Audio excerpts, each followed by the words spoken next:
ஆண்டவராகிய இயேசு கிறிஸ்துவின் பரிசுத்த நாமத்திற்கு ஸ்தோத்திரம் உண்டாவதாக.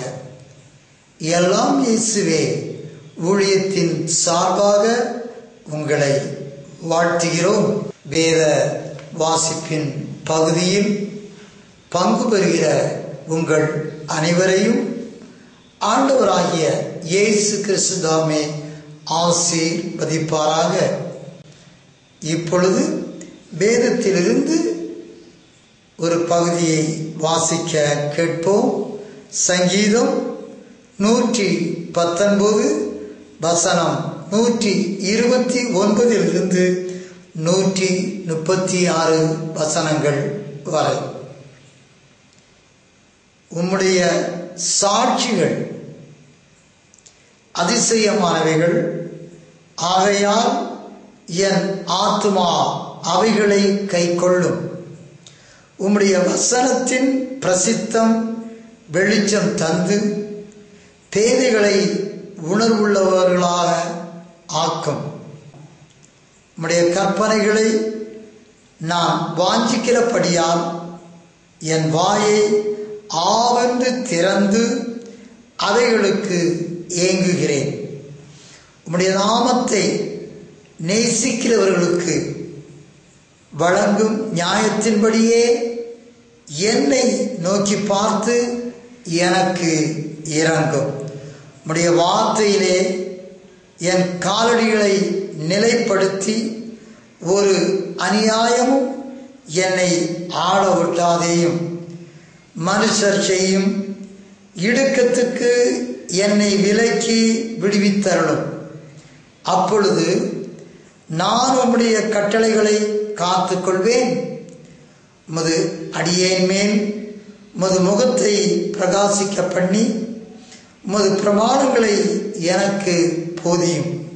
உம்முடைய வேதத்தை மனுஷர் காத்து நடவாதபடியால் என் கண்களிலிருந்து நீர்த்தாரைகள் ஓடுகிறது. வசனம் 131.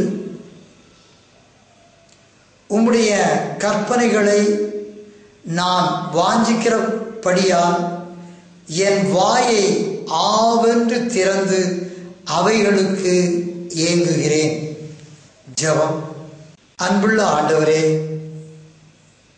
இந்த நல்ல வேளைக்காக நன்றியோடு உமக்கு ஸ்தோத்திரிக்கிறோமையா.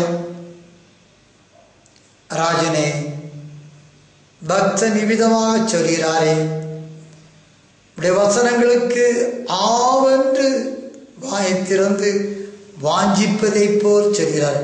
அவ்வளவு வாஞ்சையாய் இருந்திருக்கிறார் உடைய பக்தர்கள்.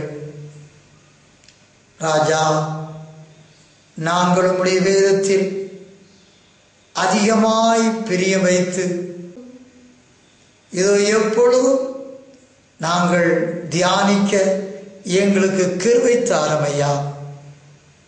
உடைய வேதத்திலே எங்களை ஆற்றுகிறீர், தேற்றுகிறீர் சுவாமி. எங்களை பலப்படுத்துகிறீர் அப்பா. எங்களை வழி நடத்துகிறீர் உடைய வார்த்தையினால். நாங்கள் உடைய வசனத்தை வாசிக்கின்ற பொழுது எங்களோடு இடைவிடும். உடைய வசனங்களை கேட்கின்ற பொழுது எங்களோடு இடைவிடும். எங்கள் எல்லோரோடும் உடைய கிருபை இருக்கட்டும் ஐயா. இந்த நல்ல வேளையிலும் உண்மையாய் உத்தமமாய் தேடுகிற உம்முடைய பிள்ளைகள் தேவைகள் அனைத்தையும் அவர்கள் ஆத்மா ஆனந்தம் கொள்ளத்தக்கதாக நீர் கிருபை செய்யும்படியாய் ஜெபிக்கிறேன் அப்பா. உம்மிடத்திலே தங்களுடைய வாழ்க்கையை ஒப்பு கொடுத்து உமக்கு பிரியமானதொரு வாழ்க்கை வாழத்தக்கதாக கிருபை தாரும். ஆவிக்குரிய பிரகாரம் எங்களை வளர்ச்சியடைய கிருபை தாரும். யாவற்றோடும் கிருபை இருக்கட்டும். இவையெல்லாவற்றையும் அன்பாய் கேட்கிறோம் நல்ல கர்த்தாவே. ஆமேன், ஆமேன். அல்லேலூயா.